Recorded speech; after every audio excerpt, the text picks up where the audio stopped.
Hi అండి, welcome to our channel Lakshmi Vijay kitchen and lakhs. ఈ రోజు అయితే మార్నింగ్ అయితే లేట్గా లేసిన 6:30 అయితే అవుతుంది. ఇంకా మా అబ్బాయి ఒక్కడి కోసం రైస్ ఉండనమాట.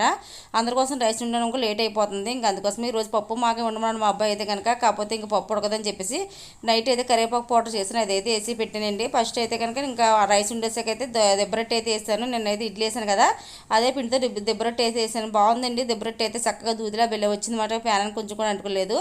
తర్వాత వచ్చేసి ఇంకా ప్యాన్ పెట్టుకొని ఇంకా పోపులు అయితే వేసుకొని ఒక రెండు ఎండుమిర్చి, కొంచెం కరివేపాకు, కొంచెం జీలకర్ర వేసి ఏగిపోయికైతే కొంచెం చల్లార్చిన రైస్ అయితే వేసేసానండి. వేడి మీద వస్తే రైస్ అటు ఇటు కదిపోయేటప్పుడు ముద్దలుగా అయిపోద్ది, అందుకోసమని.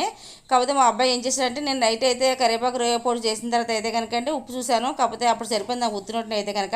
రైస్లో వేస్తే కనుక సరిపడదండి. అది కూడా నేను టెంపుల్కి వచ్చి చూసిన అనమాట. మా అబ్బాయికి అయితే ఇలా రైస్లో వేసి ఉప్పు చూడమని మా అబ్బాయికి ఎప్పుడు మా అబ్బాయికి ఇస్తాను అనమాట. ఉత్తి రోజులని చూస్తాను కానీ ఇలా శనివారం, సోమవారం, మంగళవారం పూజలు చేసే రోజు అసలు నోట్లు పెట్టుకున్నమాట అండి.